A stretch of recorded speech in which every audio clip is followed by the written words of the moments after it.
नमस्कार, मैं पंडित ब्रिजमोहन शर्मा, ज्योतिष एवं कर्मकांड विशेषज्ञ आपके अपने YouTube चैनल एस्ट्रो गुरु 847 में आपका स्वागत करता हूं।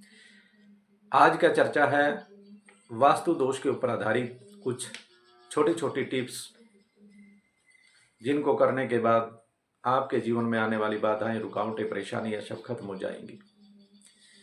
कई बार ऐसा होता है कि हम अपने कार्य व्यवसाय पर बहुत अच्छा फील करते हैं, लेकिन घर में आते ही हमारे मन में डिप्रेशन, सिर दर्द, चिंताएं, इस प्रकार की समस्याओं से हम घिर जाते हैं।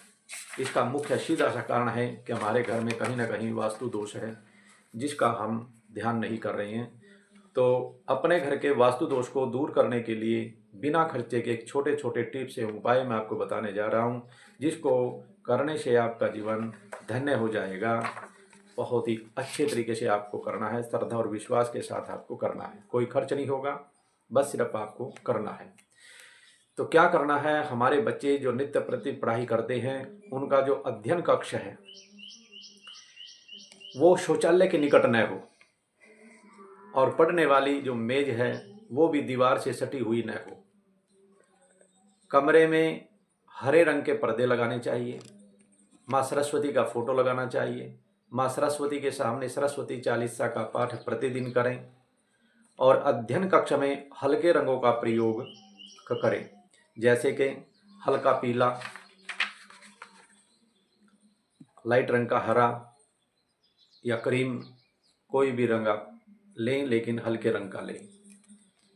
और यदि आपके ऊपर कोई केस चला हुआ है तो केस की जो फाइलें हैं पूर्व या ईशान कोण में उनको रखना चाहिए, और इष्ट देवता के नीचे भी फाइल आप रख सकते हो अपने घर के मंदिर में। और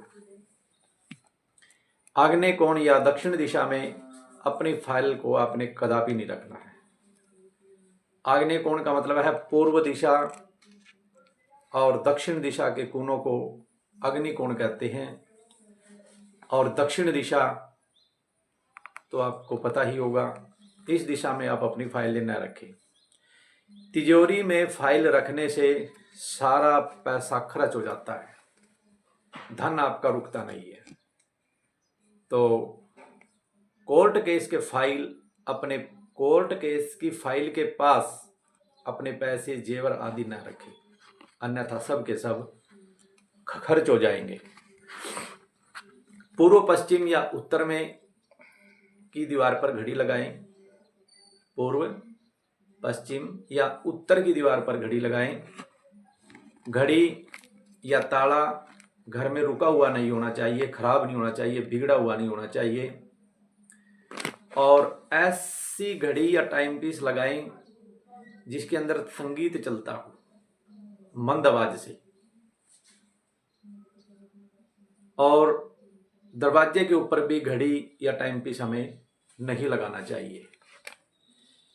ये छोटे छोटे टिप्स, उपाय यदि आप इनको करोगे तो आपके घर से वास्तु दोष पूर्ण तरह से खत्म हो जाएगा, और आपके जीवन में आने वाली हर प्रकार की बाधाएं, रुकावटें, परेशानी खत्म हो जाएंगी। जय श्री राम। हमारे घर के अंदर जो झाड़ू होती है उसका बड़ा कमाल का खेल है हमारे घर की आमदनी के ऊपर, हमारे खर्चों के ऊपर, हमारी इनकम के ऊपर, हमारी बचत के ऊपर। तो नए घर में प्रवेश करने से पूर्व नया झाड़ू नए घर में लाना बहुत ही शुभ होता है। पुरानी झाड़ू का प्रयोग नए घर में न करें। झाड़ू के ऊपर पांव कदापि नहीं रखना चाहिए, और ना ही झाड़ू को पैरों से छूना चाहिए। घर का कोई छोटा बच्चा अचानक घर में झाड़ू लगाने लगे तो उसे घर में किसी अनचाहे मेहमान के आने का संकेत समझे। यदि हमारा छोटा सा बच्चा हमारे घर में अचानक ही झाड़ू को उठाकर झाड़ू लगाने लग जाए तो ये समझो कि आज हमारे घर में कोई ना कोई मेहमान आने वाला है। ये एक शुभ संकेत है, इशारे हैं। और सूर्यास्त के बाद कभी भी अपने घर के अंदर झाड़ू न लगाएं। और सुबह झाड़ू अवश्य लगाएं और जितना भी घर का कबाड़ है वो सुबह के सुबह घर से बाहर निकाल देना चाहिए। उल्टा झाड़ू कदापि नहीं रखें, अर्थात झाड़ू को खड़ा करके कभी भी नहीं रखना चाहिए। झाड़ू को हमेशा लिटा कर रखना चाहिए।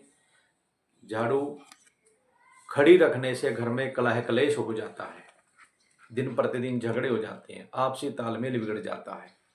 घर का कोई भी सदस्य बाहर जाए तो तुरंत झाड़ू लगाना अशुभ होता है। जाते टाइम घर में झाड़ू नहीं लगाना चाहिए, उस व्यक्ति की असफलता का सूचक है।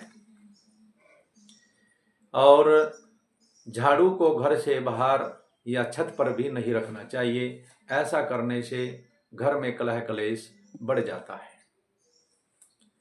और झाड़ू को छिपा कर रखें और गांव या अन्य किसी भी जानवर को झाड़ू से नहीं मारना चाहिए।